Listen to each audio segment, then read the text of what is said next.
Good evening, folks. This is Chris in Central Pennsylvania. Stunning news coming out of the G7 summit in Canada, where news that President Trump is departing after dinner this evening to return to the United States. He's ordered the assembly of the National Security Council.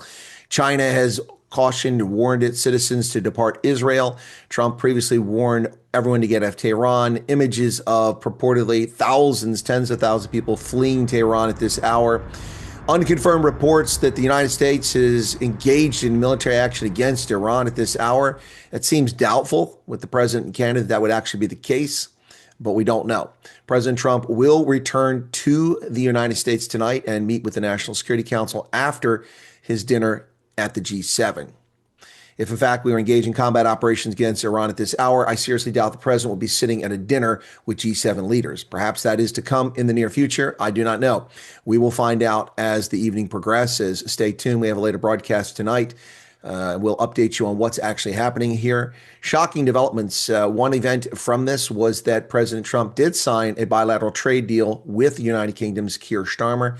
That's the only event. Media like The Guardian leftist newspaper claiming that Trump has snubbed Anthony Albanese from Australia, but that's not the case. The conflict in the Middle East takes precedence over coffee and biscuits with the Prime Minister of Australia. So, folks, wow, unbelievable developments this evening. As events unfold, we'll continue to update you on this situation.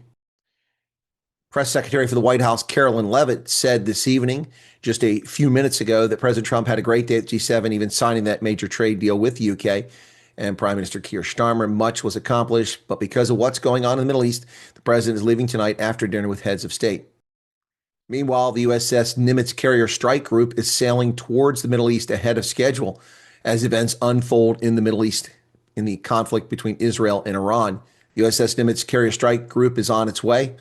They were previously scheduled to replace the USS Carl Vinson Strike Group, which has been deployed there for several months, but is now headed to the Middle East ahead of schedule. The two carrier strike groups will be in the Middle East at the same time.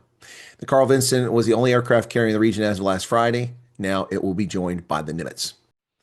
Meanwhile, Iran continues to throw strikes at Israel and escalating. At least 24 have been killed, and the U.S. Embassy was damaged in Tel Aviv, although Ambassador Mike Huckabee said that the damage was superficial, a consequence of concussion from explosions.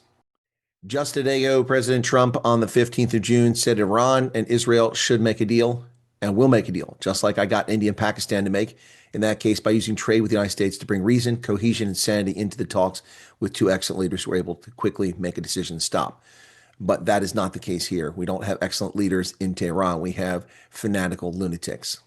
And just over an hour ago, President Trump sent this on Truth Social. Iran should have signed the deal. I told them to sign.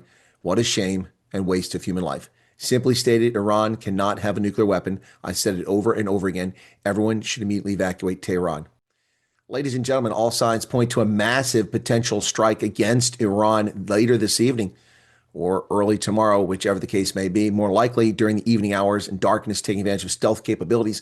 Will the United States finally engage Iran, a country that has betrayed the West since the departure of the Shah in the late 1970s?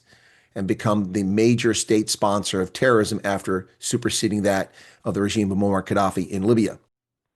President Trump headed back to the White House. He will meet this evening with the National Security Council, according to reports. And as I said, unconfirmed reports early, the United States already engaged in combat operations against Tehran. We have no confirmation of this. These are things being put on social media, and I doubt the veracity of them. But whatever the case is, at this hour, at 8 p.m. Eastern Standard Time on the 16th of June, 2025, is a serious event. And the peacemaker, Donald Trump, who's led America out of several conflicts stumbled into by Bush and Obama and Biden, is on the verge of leading the United States into a conflict in the Middle East, a conflict of necessity to prevent a terror state from getting an atomic weapon. Stay safe.